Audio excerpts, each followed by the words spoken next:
PSG 2, Arsenal 1 tonight in Paris. PSG head to the Champions League final 3-1 on aggregate. talkSPORT are here with chief Arsenal writer for Football.London, Tom Canton.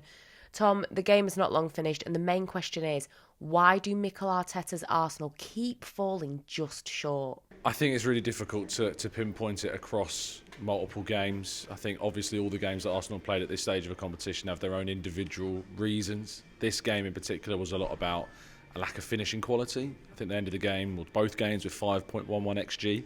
PSG's XG was around 3, and obviously they've scored 3 goals, and I think that's a key thing. And in these matches, you think about the Newcastle semi-final as well, and that first leg, Arsenal missed a lot of big chances in that game. So, yeah, I think it's about the importance of that finishing level quality, and Arsenal lacking that in these big moments, and the experience probably is there as well, that it's just a little bit shorter than their opponents. You mentioned the XG there. On top of that, they missed 4 big chances tonight and scored just 1 in 180 minutes. How do they change that? And is it as simple as just buying a striker? I think it sounds quite simple, doesn't it? That just a striker comes in and everything changes and Arsenal go on to win the league. There's definitely a percentage that would be improved if Arsenal did sign a more natural striker. I mean, you're in a Champions League semi-final, the first time in 16 years Arsenal have been here, and Mikel Arteta is playing at centre forward. I mean, that is quite telling, and that kind of gives an insight into the situation. Yes, both of their natural centre forwards, Gabriel Jesus and Kai Havertz, are both currently injured, but I don't think fans would turn around and say that either of those two are necessarily the guys that are meant to take Arsenal to a Champions League win. So the summer is big for Arsenal, and a striker definitely, I think, would change things. But there are broader contexts to the reason why Arsenal didn't win this game, and it's not just about the striker. We've just had the Mikel Arteta press conference, and he had some strong things to say. Talking about merits, I think we deserve much more. When you analyse both games, who's been their best player, their MVP, has been the same player, the goalkeeper, and the Champions League is decided in the boxes, and he's won the game for them, because obviously today, after 20 minutes and what happened in London as well, the result should have been very different. So I can take a lot of positives, and I'm very proud of the team. Mikel, I think you told TV, you said that there hasn't been a better team in the competition than Arsenal this season. So do you think the best team lost this time? I think so, yeah, especially for 160 minutes. I'm saying that, and they are saying that because they just told me that. Who did? The PSG bench? Yeah. How much pressure is Arteta under now, not only from the fans, but from the board as well? I think they're two separate things, the board and the fans, and the pressure they put on Arteta. I think from a fan perspective, there is going to be growing pressure, because this is yet another semi-final they failed to get past. It's another season that will be left trophyless as well. And I think that means that Arsenal will be in a summer window where if they don't deliver like they didn't deliver in the previous 2 windows, that pressure will only increase. So from that side of things, yes. From the board side of things, I think they'll be happy, to be honest. I think they'll be happy that Arsenal are, again, second potentially. Maybe they hope to be by the end of the season in a Champions League semi-final for the first time, as I say, in 16 years. That is in itself progression there. But when does the buck stop in some ways? When does it become too long since they've won a trophy? When does the moment come where you say another trophyless season is enough? I don't think it is this season. I think there is good signs, and I think obviously there's circumstances with the injuries that make it tricky. But yeah, I think that next season is a very big one for Arteta.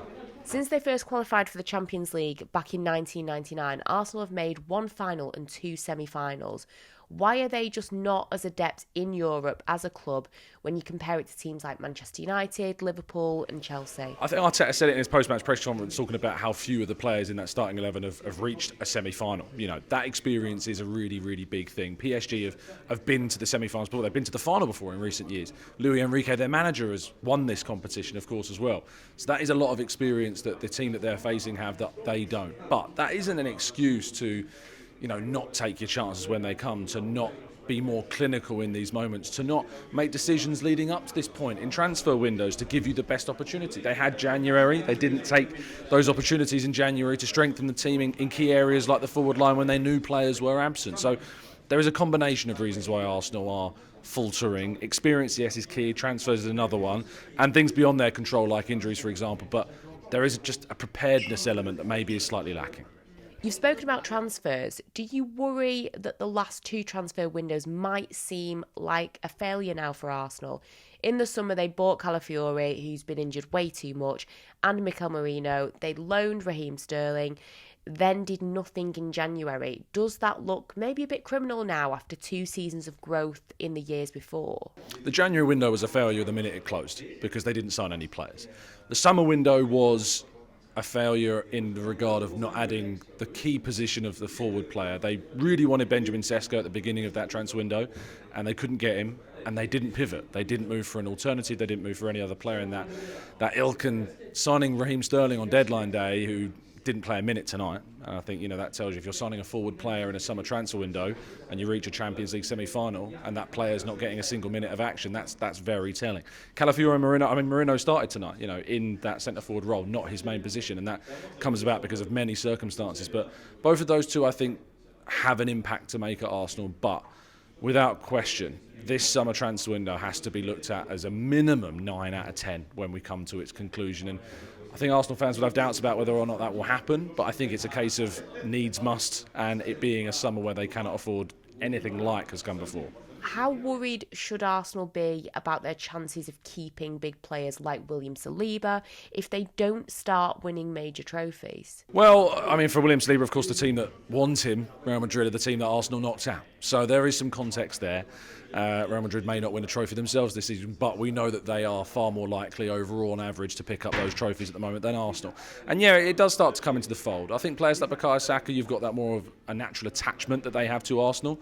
Saliba is, and was brought up an Arsenal fan, and there's that element, but we've seen players like Trent Alexander-Arnold, want to move away from a team like Liverpool where he's won things still and move on. So trophies don't guarantee that players will stay, but they definitely help, and I think that it's a fair question to ask, and Arsenal will need to win things in order to keep their best players in the long-term future.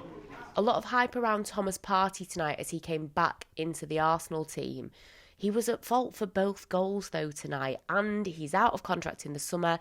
Is it maybe time to move on from him? I'm not sure. It's a difficult one with Partey. The big question with the injuries is a huge factor. He's over the age of 30, he's on a big contract. But I actually think that him in the side in this game meant that Arsenal were better overall than they were in the first leg.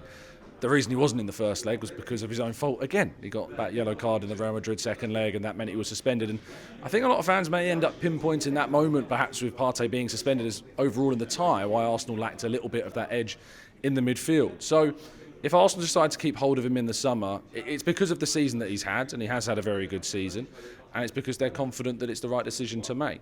I think Arsenal still need to go in the market in midfield. Martins Mendy, we believe, is on the way to Arsenal, and I think adding depth in that area is key, but that goes for many positions, the defence and particularly the forward line as well. And finally, what are the positives that Arsenal fans can take from their European campaign as a whole? They did beat Real Madrid. Yeah, in my opinion, they've come up against the best team in Europe this season in PSG, and I think PSG are in a very good position to go on and win this competition. And if they do, Arsenal have been beaten by the team that went on to win it.